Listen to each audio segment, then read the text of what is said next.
काय येडापण आहे महाराज. कोण माणसं निघून जातात. आपला बाप गेला, आजोबा मेला की मग म्हणतात आमना म्हातारा होता तो, लग आमले काही कमी नव्हतं, आमना घरले थोडंसं सुद्धा आम्ही जरासा डाक लागू देऊ नयेत, लगेच कलर मारूत, अति म्हातारा मरी गया, सवरी त्यानं घर पडी जायची. तर बोल सुद्धा लाज बरी आहे ना. अरे कसं काय करू माझं.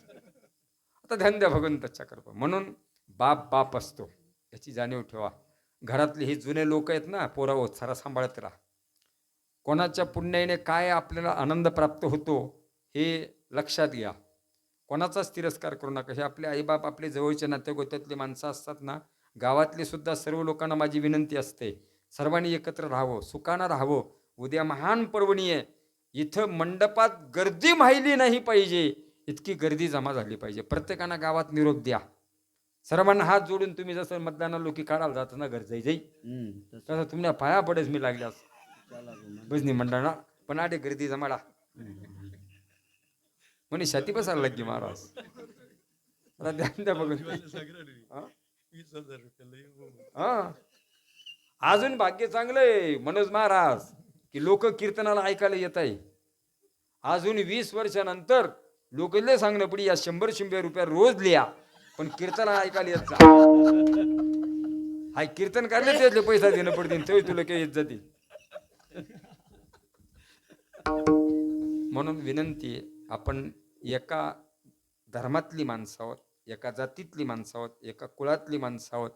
आणि तुम्ही आम्ही खेळीमिळी गदारोळी आनंदे राजकारणापुरतं राजकारण असावं, परमार्थामध्ये एकत्र यावं, कुठलाही पंक्तीभेद नसावा.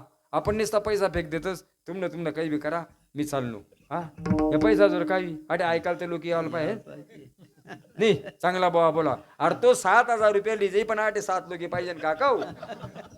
पुन्हा 7,000 काय कर नाही, तू गण मोठा बोवाला येईल तू, तुम्ही श्रीमंती गणशी पण 8 बसायला पाहिजे ना लोक. येईल असे काय राही ना आमचे.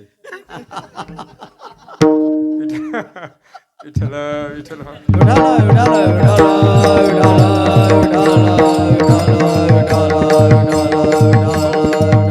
म्हणून माझी विनंती आहे, तुम्ही आमचे आहात. अहिल्याबाई होळकरांच्या कुळात आपण जन्माला आलो. ज्या मातेनं भारतातली जेवढी ज्योतिर्लिंग आहेत, 12 ज्योतिर्लिंगाचा जीर्णोद्धार करणारी एकमेव राजमाता जर असेल तर आमच्या अहिल्याबाई होळकर आहे. आणि त्या आई महादेवाच्या उपासक आहे. आणि आपण त्यांच्या कुळात जन्माला आलो आणि आपण महादेवाच्या सप्त्या करता येऊ नये याच्यापेक्षा दुर्भाग्य कोणतं आहे. म्हणून सर्वांना विनंती आहे, उद्या महादेवाच्या पर्वणीवरती उद्याच्या कीर्तनकाराला मी फोन करून विचारेल कारबोरातली गर्दी कशी होती बा. माले जर ते सांग गर्दी रात्रीपेक्षा तुमनापेक्षा 4 पटी जास्त होती बा, तर पुढला वैसले तारीख लिसू, नाही तर म्हणे बी काटूक मुड लिसू. तुम्हीच तुमच्या गावातले सर्व लोक एकत्र येत नसाल तर काय उपयोग आहे कीर्तनकाराचा. कीर्तनकार कशाला म्हणतात, सर्व लोकांना एकत्र आणून सर्वांच्या मनातलं मळ माती बाजूला करावी, सर्वांना गुण्या गोविंदाने एका ठिकाणी आणावं आणि सर्वांनी खेळीमिळीने परमार्थ करावा. काय आनंद होता महाराज जुन्या काळात रे. चांगला विचार करा महाराज. इकडनं तिकडनं सर्व नातेवाईक जमा व्हायत, मस्त बठेत, काहीतरी मस्तपैकी भगवंताच्या करू गप्पा गोष्टी करेत. आता होता वडच अहो आता वडच अहो म्हणत मन खरं शे तो तुला दाखवू का मोबाईल मा काय शे, तू मोगा बटली आते तुले मोबाईल मा काय शे ते नाही दाखवणं, मी 14,000 यायची ते दाखवणं नाही तुले. तर धन्य भगवंताच्या कृपेने. म्हणून थोडवांना विनंती आहे, उद्याची संख्या लोकसंख्या जास्त असावी याची जबाबदारी घ्या. उद्या महान पर्वणी आहे. शिवरात्रीच्या महान पर्वणीवरती महादेवांचं आगमन झालेलं आहे आणि महादेवांचा अवतार आहे. त्या महादेवांचा शिवरात्रीच्या महान पर्वणीवरती विवाह पण त्याच पर्वणीवर आहे, अवतार पण त्याच पर्वणीवर आहे. त्या महादेवांचं वाचन वाचत शिवनामतयानं भांदी कृत काम, आपल्याला काम आणि कृत काम बाधा करू शकत नाही. अशा महादेवाचं चिंतन आपण उद्या सर्वांनी जास्त गावातल्या गल्ली गल्लीत जायचं. काय महाराज परमार्थामध्ये अपमान करून सण करायचा ताकद ठेवायची. योगी पावन मनाचा साहे अपराध जनाचा. जगाने आपल्याला काही म्हणावं त्याचा काही जात होतील, त्याचा पैत जितला बा, त्या काही वाटा पाडले होतील, त्या काही का म्हणत ना. आपण निष्कलंक आहोत, आपण त्याच्यामध्ये पडलेलो नाहीत. आपण स्वतःचा पैसा खर्च करणारी माणसं, कोणाच्या टीकेवरती लक्ष द्यायचं नाही. एवढे तेवढे बोलणारे लोक असतात. सर्वांना हात जोडून विनंती, आपण एका समाजातली माणसं एकत्र यावं. तुकोबारायांचा एक अभंग ऐका, काय सुंदर बोलणं आहे. एका नहे एक जिये नगरीचे लोक, भले तेथे राहू नये, क्षणे काय होईल ते न कळे. ज्या गावामध्ये एकामध्ये एक लोक येत नाही, पुण्यवान माणसाने त्या गावात राहू नये. कीर्तनकारिणीचा मार काढताय मी लागत महाराज नाही म्हणतो. महाराज रातना होता ना, तो आपला विरोध मग बोलतात त्या ना ना काही संबंध नाही काका. हो रिॲक्शन नका करत ना तुम्ही. अहो जुन्या काळामध्ये रिॲक्शन नव्हती बाबा, आता रिॲक्शन जास्त आहे. मुरलीधर बाबा आता धाडराला कीर्तन होतो. आता एक जण कीर्तन ऐकायला दाबानवंडीवर पटेल होता. दाबानवंडीवर अर्धा कीर्तन मग तेले डुलकी म्हणे तटंग. आधी येले दवाखाना मला जायला पाहिजे ना. बाकी ना लोक म्हणे रत्ना बावाकणी दुवाड होता म्हणे. अरे तो बाणा डोकाना वंडीवर पटेल होता रे. त्याला बोवा काय करी रे काका. तुम्ही कोठे बी बसली शात आणि कोचा यात का म्हणावली शात. म्हणून बरे सावधान राहावे समय राखून. जुन्या काळामध्ये रिॲक्शन नव्हती बाबा. आम्ही कीर्तनकार लोकांना उपदेश करायचो, लोक ऐकायचे. आता ऐकत नाही हो. तुमच्यासारखा मुरली बाबा पट्टीचा गायक होता आमच्या बोरकुंडचा. त्याला म्हणतं का हो तुम्ही एवढं सुंदर गायन करता, सुंदर भजन करता, तुमच्यासारख्या भाग्यवान माणसाला बिडी पेन सोबत नाही. आई चांगलं सांग का वाईट सांग, ऐकायला पाहिजे होतं ना. तो म्हणतो महाराष्ट्र ना. म्हणतो हा म्हणे शेगावला जायचं का. म्हणतं जायले. म्हणे गजानन बाबा चिल्लम पेस मला बिडी तर पिऊ दे. म्हणजे त्यांना शोक पुरा करा करता तो गजानन बाबाला सुद्धा बदनाम करी, पण बिड्या पीस. आणि तुम्हाला खरं सांगतो महाराज, हा काळ असा आहे, ह्या काळामध्ये वयस्कर माणसापेक्षाही लहान लहान लेकरं हुशार आहेत महाराज. यांना तुम्हाला सांगतो महाराज, मोबाईल हातात द्या, त्यांना काय तुम्हाला सेटिंग करायची ती सेटिंग त्यांच्याकडनं करून घ्या. मला सुद्धा मन नातुला लावण्याकडनं पडतं. हे दादा हात आहे काय हा मोबाईल दे रे, रिंग टुंग वाजी राहिली नाही.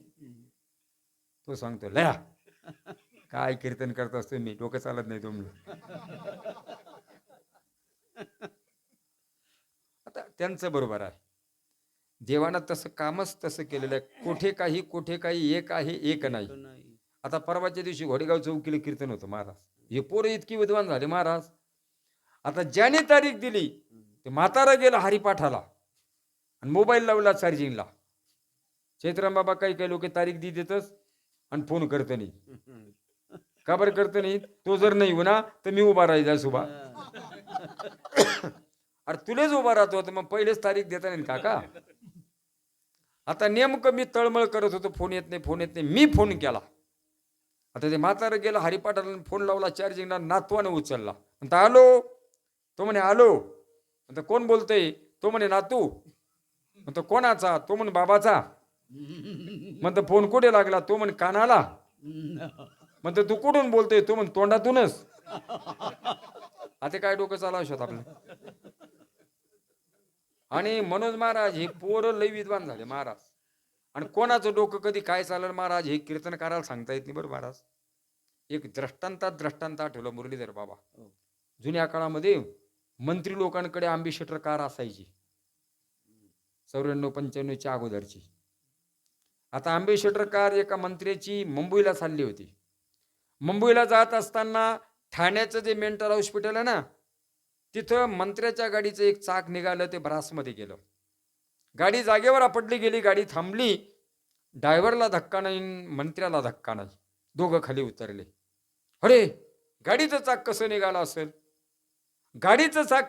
असेल. तो म्हणतात त्या मेंटल हॉस्पिटलमधले 4 पेशंट बाहेर आले होते फिरायला. त्यांनी यांची अवस्था पाहिली. काय झालं तुमच्या गाडीला. म्हणे आमच्या गाडीचं चाक निघालं. म्हणे पाना आहे का. आहे. पण ते म्हणाले जाग नाही ना, आम्ही उचलतो ना. त्या 4 लोकांनी उचललं, ते चाक आणून लावलं. पाना आहे. म्हणे पण याला नट नाही ना हो. ते मेंटल हॉस्पिटलमधले म्हणाले याला नट नाही ना, तुमच्या गाडीचे नट पडले ना. एक काम करा, एका गाडीला किती चाका असतात 4. एका चाकाला किती नट असतात 4. 3 चाका शिल्लक आहे ना, 3 चाकाचे 3 नट काढा, याला लावा, गॅरेजपर्यंत गाडी न्या. इथून 3 किलोमीटर ते गॅरेज आहे आणि तिथं नवे नट घ्या आणि तुमचा प्रवास सुखाना करा. मंत्री म्हणाला ही गोष्ट आपल्या ध्यानात का नाही आली. ड्रायव्हर म्हणाला ही गोष्ट आपल्या ध्यानात का नाही आली. पुन्हा मंत्री म्हणाला ही गोष्ट खरंच आपल्या ध्यानात का नाही आली. ती मेंटल हॉस्पिटलमधले पेशंट म्हणाले ही गोष्ट ध्यानात येण्याकरता मेंटल हॉस्पिटलमध्ये ऍडमिट राहावं लागतं. कोणा बी ध्यान माहिस का. म्हणून कधी कधी मेंटल लोकांचा सल्ला सुद्धा ऐकून घ्यावा. सांगितलं तुम्ही तुला ग्रामपंचायत मग उभा राहू नको असं. 3 मते पडणार तरी हाजीर आहे ना. आणि राजकारण फार वेगळं आहे महाराज. तुम्हाला सांगतो बरं का महाराज, राजकारणामध्ये कोणीच कोणाला आपलं मत समजू देत नाही आणि फार वेगळा खेळ आहे या राजकारणामध्ये. तुम्हाला सांगतो महाराज, आमच्या बोरकुंडची निवडणूक झाली महाराज, आमच्या वार्ड क्रमांक 3 मध्ये तुम्हाला घटना सांगतो महाराज, आता 350 मतं होती. 2 माणसं लोक इथला हुशारशे साला आणि पाहुणा एकच वार्डामा उभा करते ना. सगळा साला आणि सगळा पाहुणा.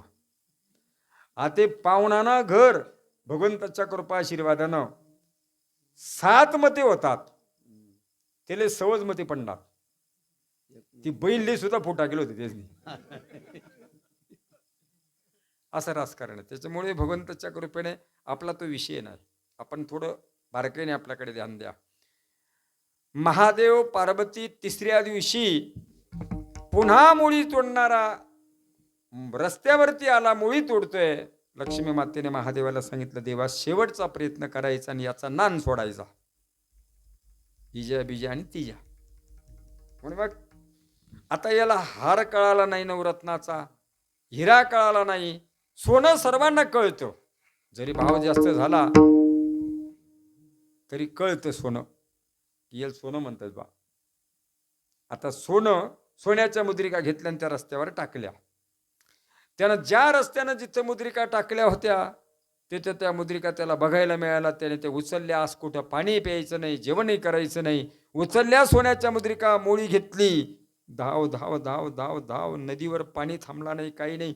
घरी आला, अंगणात मोळी टाकली. पण दुर्दैवाचं बायको धुणं धुण्याकरता नदीवर गेली होती. आता याला एवढा दम पाहिजे होता ना. याने त्या सोन्याच्या मुद्रिका फळीवर ठेवून दिल्या आणि बाईला बोलवण्याकरता नदीवर गेला. आता नदीवर गेल्यानंतर शेजारीन बाईनं ते बघितलं होतं, यानं काहीतरी सोन्याच्या मुद्रिका हाणलेल्या आहे. त्या बाईने त्याचा मुद्रिकांचा हात साफ केला. त्या फळीवरच्या मुद्रिका त्या बाईने चोरून नेल्या. म्हणून कधी कधी आथाण्या बादल्या तथ्याना गुंडा आथा होई जात. 14 वरीस म्हणी बादली म्हणा साला नगर सापडली होती महाराज. म्हणा कीर्तन ठेवलं जण पाय धुवायला बादली तीच होती. आता ध्यान द्या भगवंताच्या. जातात त्या इकडच्या बादल्या तिकडे आणि तिकडचे गुंडे इकडे होतात. आता नेमकं शेजारीन बाईने हात साफ केला. बायकोला घेऊन घरी आल्यानंतर पाहिलं, बायको म्हणाली तुम्ही 1 नंबरचे लबाड आहात. दरिद्री माणसाच्या शब्दावर पत्नीचा सुद्धा विश्वास बसत नाही. तो गण प्रयत्न करत की मी गण कष्ट करतो पण काय करणार. शेवटी भगवंताच्या कृपा आशीर्वादानं 4थ्या दिवशी पुन्हा मुळी तोडायला गेला. पार्वतीने सांगितलं मी हात जोडतो, या माणसाचा काही उपयोग नाही जीवनामध्ये. दरिद्री माणसाला तुम्ही किती सहकार्य करा त्याचं भाग्य बदलत नसतं. तुम्ही एखादा जवाईले कितला का किराणा भरतनीत पुन्हा महिन्याला 250 असतो. आपण विचार करतो कर मागला महिन्याला इथले किराणा बही होता 2 महिना ना, 1 महिना मग कसं काही लागणार. आता ध्यान द्या बघून दरिद्री माणसाला परवडत नसतं, त्याच्या भाग्यच तसं असतं. आता पार्वतीने आपला याने नान सोडला. लक्ष्मीने कर्मदेवतेला महादेवाने विचारलं. महादेवाने सांगितलं कर्मदेवता आज महान पर्वणी आहे, शिवरात्रीची पर्वणी आहे, आपण प्रदक्षिणा घालतोय, तर कदाचित काही आहे का तुमच्याकडे. ते म्हणाले याच्या भाग्यामध्ये एका जनार्दनी भोग प्रारब्ध्याचा हरिकृपे त्याचा नाश झाला. हा जर कदाचित देवाचं चिंतन करीत तर नाश होऊ शकतो. मग तिकडून येता येता यानं रस्त्यानं महादेवाचं मंदिर बघितलं. तिथे शिवरात्रीच्या पर्वणी आमच्या आया बहिणी महादेवाचं चिंतन करत होत्या. ओम नमः शिवाय ओम नमः शिवाय म्हणत म्हणत म्हणत तो मुळी तोडायला आला आणि कर्मदेवतेनं सांगितलं महादेवा आज याचा भाग्याचा उदय झाला. म्हणे मग फक्त लक्ष्मी मातेला सांगितलं आई तुम्ही 1 रुपयाचं नाणं द्या. 1 रुपयाचं नाणं दिलं आणि तो ज्या रस्त्याने चालला होता त्या पायवाटीवरती ते नाणं जिथं सोन्याच्या मुद्रिका टाकल्या होत्या तिथंच टाकलं.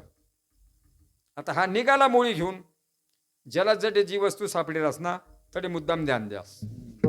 काय कळलं की एसटी मा चढणार का आता देखत का बरं म्हणजे 100 नोट सापडली होती म्हणतो पडी की एखादा दल्ल्या काही अशी घडी घडी पडी का पण तो एसटी मा बट ना का थांबलं सस आठी होई का तटी होई ते एकांचा सापडीचाच बाबा हो.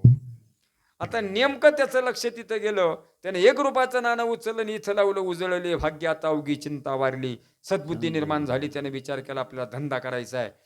त्याच नदीवरती कोळी लोक मासे घेऊन तिथं जमा करत होते. एका टोपलीमध्ये मासे होते. याने ती माशाची टोपली विकत घेतली आणि रस्त्याने जाता जाता याला संशय आला की आपला हिरा या माशानं तर नाही गेला. एक ढोबरा मासा पाहिला त्याचं पोट चिरलं पोटात हिरा सापडला.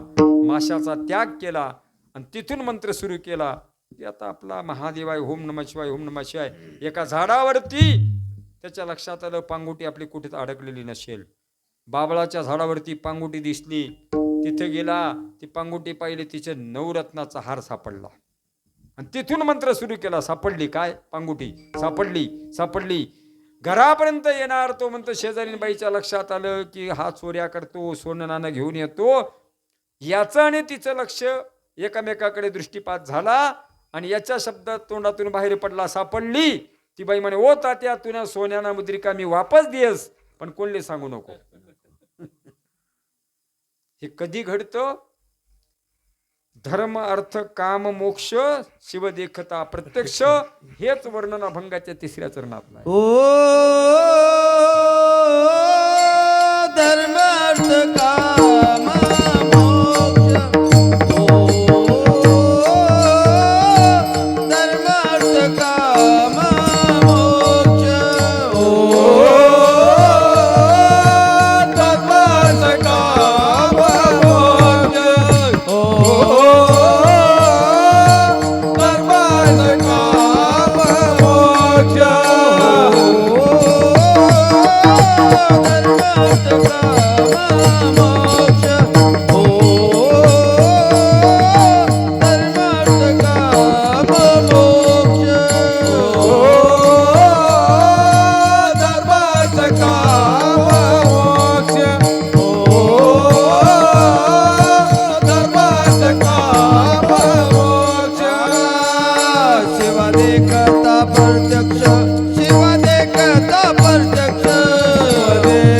प्रत्यक्ष शिव देखला प्रत्यक्ष शिवा देखता प्रत्यक्ष शिवा देखता प्रत्यक्ष शिव देखला प्रत्यक्ष शिव देखला प्रत्यक्ष ओ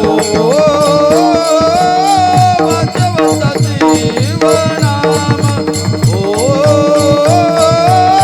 वाचवता जीवनाम ओ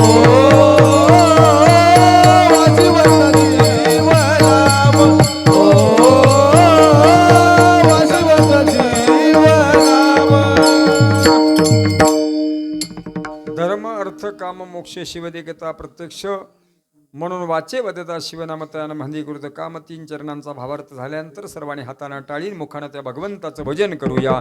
विठोबार घुमाई विठोबार घुमाई विठोबार घुमाई गोपाल घुमाई विठोबार घुमाई गोपाल घुमाई विठोबार घुमाई गोपाल घुमाई विठोबार घुमाई गोपाल घुमाई विठोबार घुमाई गोपाल घुमाई विठोबार घुमाई गोपाल घुमाई विठोबार घुमाई गोपाल घुमाई विठोबार घुमाई गोपाल घुमाई विठोबार घुमाई गोपाल घुमाई विठोबार घुमाई गोपाल घुमाई विठोबार घुमाई गोपाल घुमाई विठोबार घुमाई गोपाल घुमाई विठोबार घुमाई गोपाल घुमाई विठोबार घुमाई गोपाल घुमाई विठोबार घुमाई गोपाल घुमाई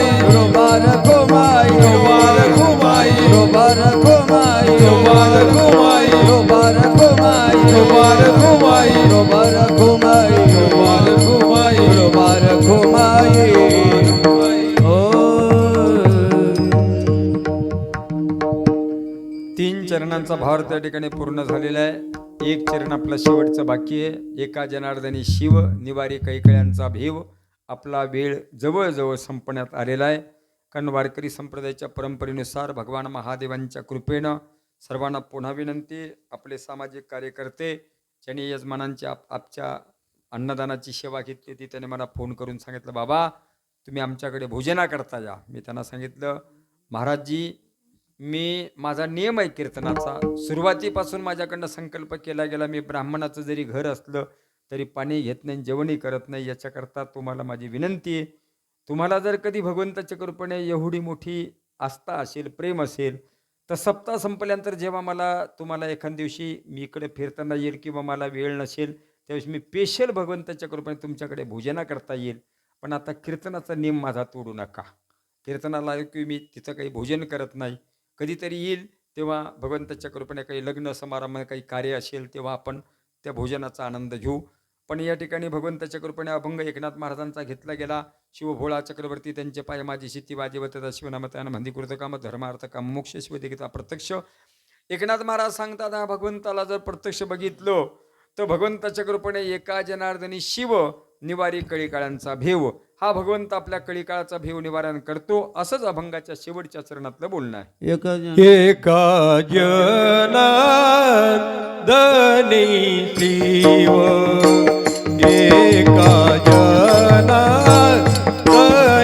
शिव, एका जनार्दनी शिव, एका जनार्दनी शिव, एका जनार्दनी शिव, एका जनार्दनी